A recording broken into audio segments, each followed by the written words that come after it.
goodness me, this rally has once again delivered. And I tell you what, the drama continued on this morning. And we will come to that a little bit later on, because David Evans, we really have to start by once again lauding the absolute dominance of Toyota here. A 1-2-3 once again. But what a battle they gave us, their top two drivers. Fantastic. Sébastien Ogier said it all, didn't he, at the finish, that you can only kind of measure the greatness of your victory by the greatness of your opposition. And I thought that was tremendously magnanimous of him, but it's absolutely right. You know, it was Taka early on. I'm sure it would have been Calais as well. And then it was Elvin. They were all there. Sammy a little bit in the mix. But just a great fight with Elvin and him this morning. Elvin taking a bit of time. The weather absolutely threw a curveball into it, as expected. Monsoon conditions were not far wrong. Not far wrong. Not quite right, but not far wrong. Yeah, no, but it was an incredible, it was such an intense day. At no point could you dare to take your eyes off exactly what was going on in the splits.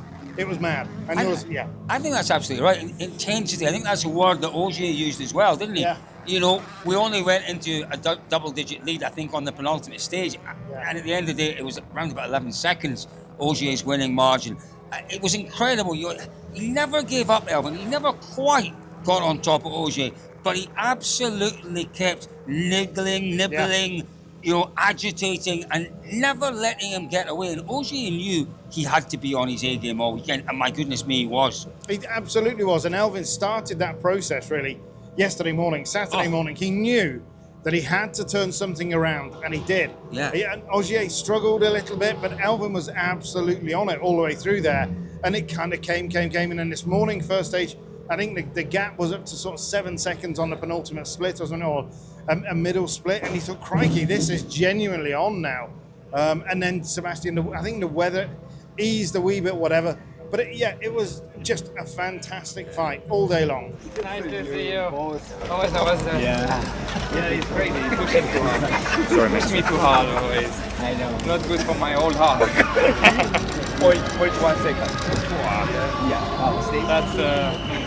That's like I say to him. That's unfair. That should be equal. Zero, 9.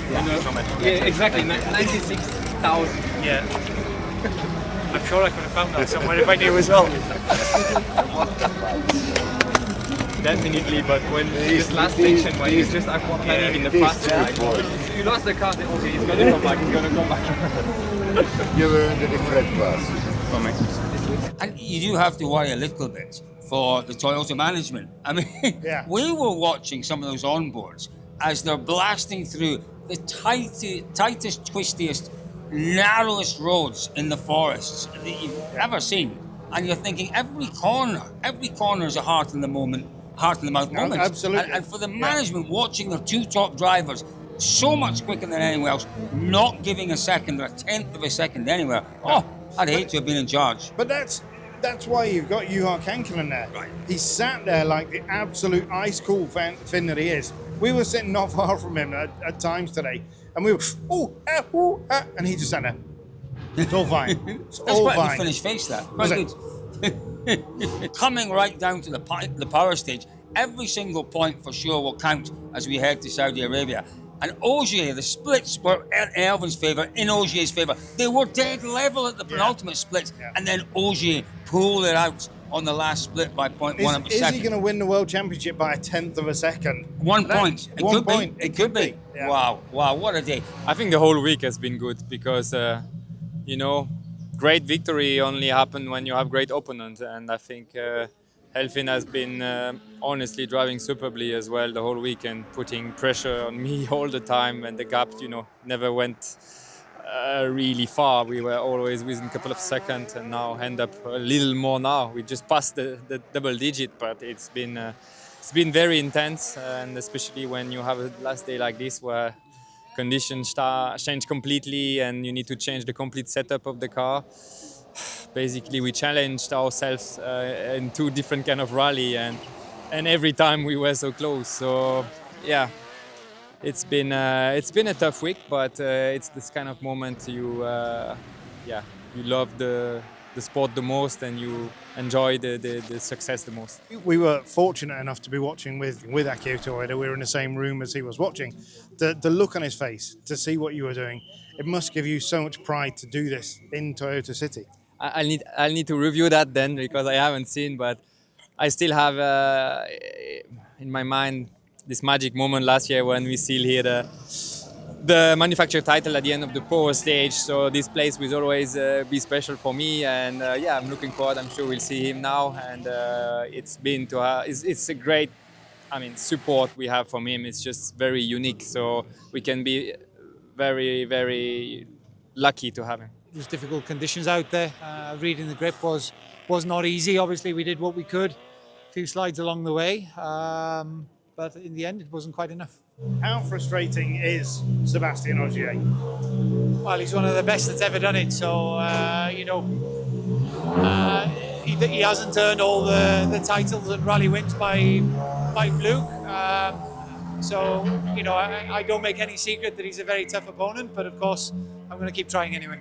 We also, quite clearly, have to have a word for Sami Päiri, his first podium. Look, he had a few issues this weekend, but he was, apart from that little incident yesterday morning, where he just nudged the bank, and it cost him quite a lot because he had issues in the car after that. But Päiri was clean, he was quick at times, and he deserved his first podium here. I think he did, exactly as you said. It was just exactly the wrong time to have that incident yesterday. He knocked the end of the pipe off the exhaust. Tremendous amount of noise in the car, and it was for the whole day then, because obviously there was only a tyre zone at lunchtime. And he struggled, he couldn't hear clearly. There is nothing worse, Colin, when you can't quite hear, because you then, what was that, 50, 30, what? Sometimes it's a good thing when I can't hear you. Sometimes it's a good thing when I can't hear you. No, but exactly that. It is difficult to just capture everything. And I said to him yesterday, is it not better sometimes just to turn it off and just drive on site? But clearly that wasn't part of the plan. But he drove really nicely. He was good. Small moment in Okazaki, the super special, but otherwise great. And Come on, my favorite.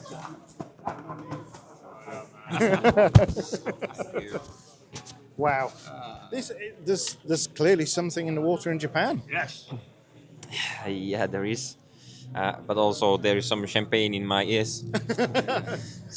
Yeah, a lot of noise in your ears yesterday and a lot of champagne today. Yes, yeah. My teammates were not so kind to me on the podium, I must say. My nose and ears and everything full of champagne. Okay, we were pretty much today in a position that it was so long gap behind.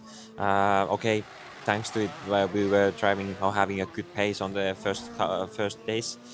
So we were in a position that there was a long gap behind, but like today was just cruising and making sure we finish.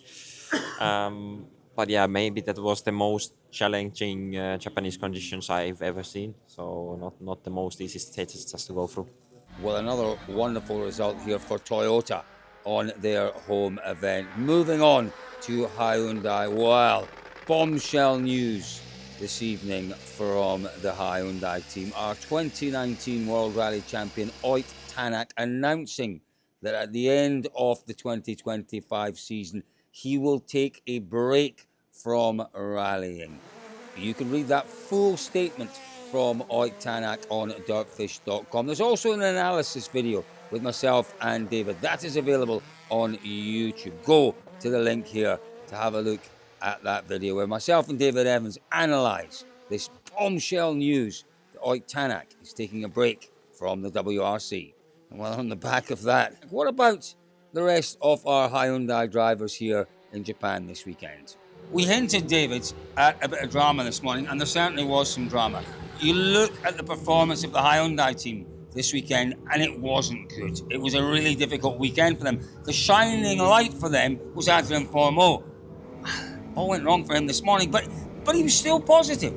First stage, basically retired at the end of it, but taking many positives away from his performance. And rightly so. You know, the pace that he's shown all the way through the dry Friday, dry Saturday, he was sensational. He struggled a little bit with the hard compound Hankook when the ambient temperature went up, when the road temperature rose, the tyre was going off a bit sooner for him. Like you say, Col, he has been the guy that has upheld Hyundai all the way through.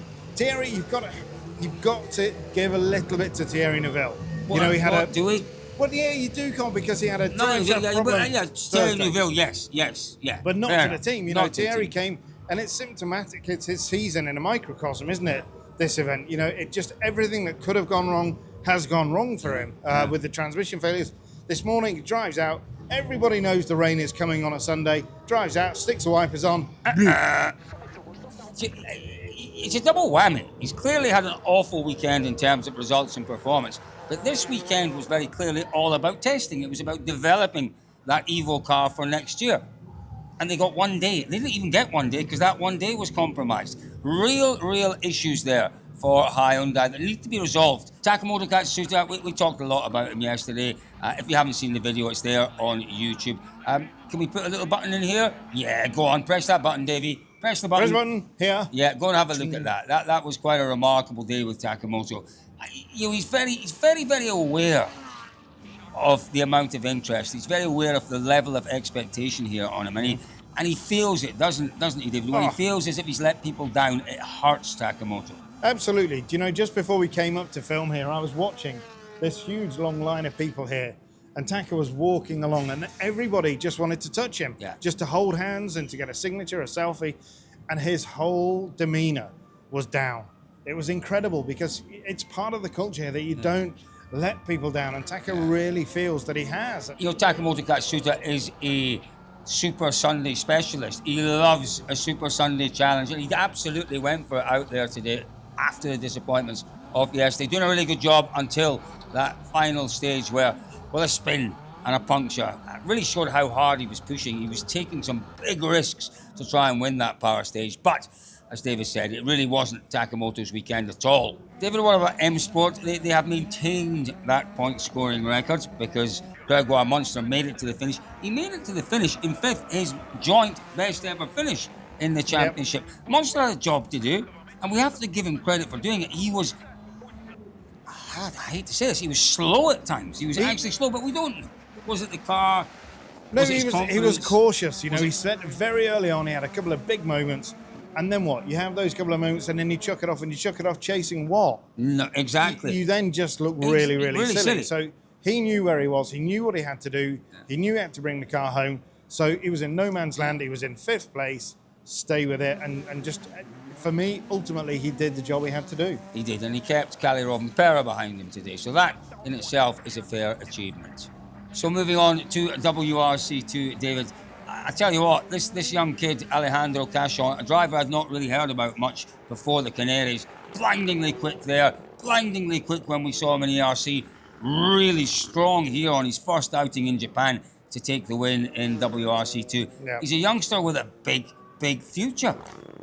We've got to see some speed on gravel. What we saw here, unbelievable, sensational. Speed on the dry through Friday, Saturday to maintain that speed through really tricky conditions today. Great. Now, we absolutely understand your speed on tarmac.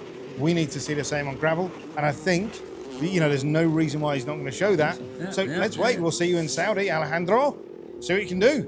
What a penultimate round we have had. It sets us up brilliantly for a finale, a wonderful finale to our 2025 Drivers' Championship. I can't wait. Again, let us know in the comments below, how do you think this is all going to pan out in Saudi Arabia? There are so many unknowns. I tell you what, I'm very much looking forward to just discovering what Saudi Arabia can offer us in terms of the World Rally Championship. It's going to offer drama, that's for sure, David. Oh, absolutely, without a shadow of a doubt. Just talking to the drivers here, asking them, what are you going to do? How are you going to prepare for Saudi? Not really sure. Yeah. Nobody can do anything, and that's a brilliant position for us to be in. Just super. Excited already. I really am excited already.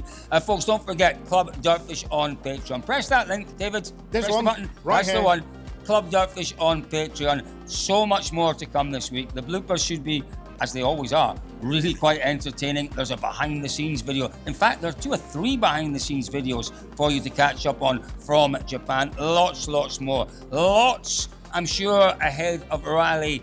Well, if the drivers are unsure about what to expect in Saudi Arabia, they just need to sign up, David, because there'll be plenty Yes. on Club DirtFish on Patreon. Final round of the 2025 FIA World Rally Championship. We don't have long to wait, folks. Just a couple of weeks, and we head to the deserts of Saudi Arabia. We'll see you all there.